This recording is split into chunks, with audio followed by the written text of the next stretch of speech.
They have people that spend millions of dollars to erect billboards highlighting what they call deadbeat dads. And many of these so-called deadbeat dads are you and my brothers. There are black faces on these billboards. But we forget, just a few centuries ago, or maybe 1 century ago, the deadbeat dad that brought our fathers and mothers over here to the shores of North America.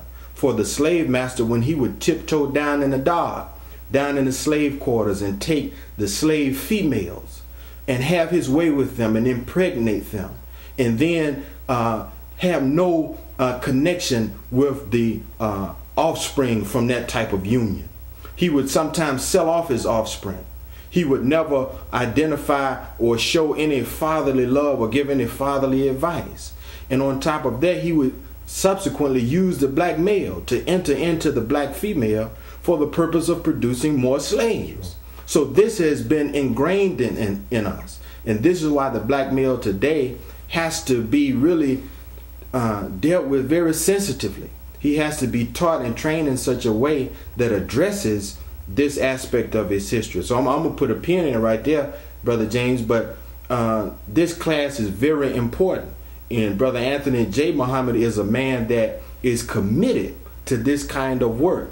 And so we encourage and we invite all of the brothers in the listening audience to come out on Monday nights at 7:30. Okay, now, in describing these conditions among our community, and specifically the black male, you are the captain of the Fruit of Islam. It is your duty to take this man, rebuild this man, like the $6 million man, but he's the $7 million man. But what are some of the duties of the captain in carrying out these instructions of the Most Honorable Elijah Muhammad bin Salih Farrakhan?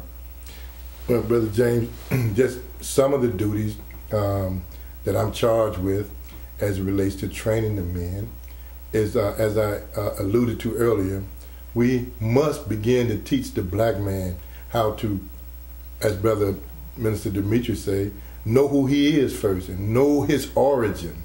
We're taught in the Nation of Islam that the black man is the original man. That's right. We came with the planet. There's no birth record. We're taught that there's no birth record of the black man. So there's a whole wealth of history that's been kept from us in terms of identifying who we are. And so I'm charged with directing the brothers and the men to a path of research. Don't just take what we say on face value. You should take it and go to the libraries and go to the internet. I mean, there's a world of information out there to verify, to check out that which we're teaching the men regarding themselves. We must know who we are, because if you, as we have done, Dimitri and those of us that are in the FOI that are training, we've actually taken on this course of study, and we are finding that everything that we utilize in day-to-day living came from the mind of a black man. We didn't have the wherewithal to get a patent. We didn't have the knowledge because of a thorough stripping of the knowledge. We didn't have the knowledge on how to get it in a system where residuals can be received for ourselves and our future generations. So that's one of the things we have to. I'm charged with teaching the black man how to become a man, how to become a husband. If you look in the community now, Brother James. Stop right there now. You have a hard job. I got a hard job.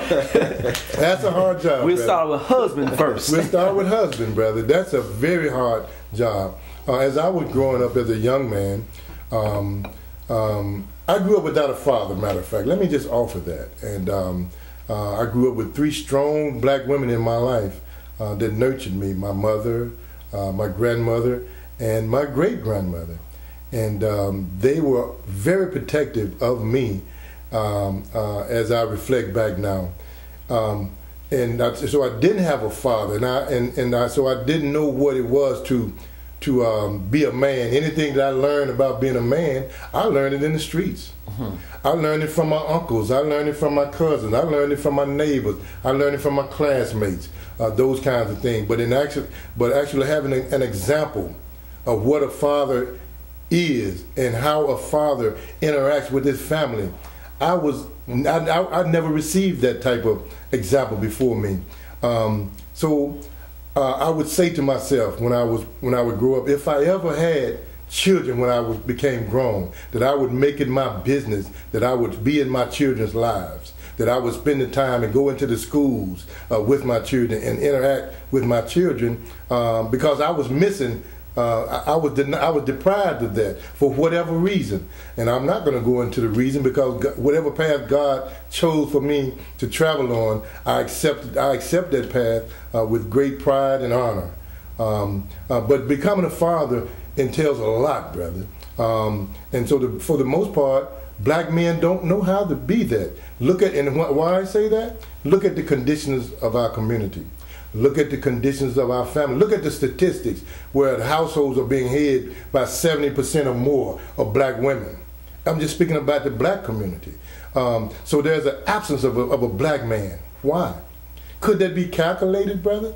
We believe that it is calculated. And so we've been charged, and my office, the captain's office, has been charged with re-educating the men or introducing the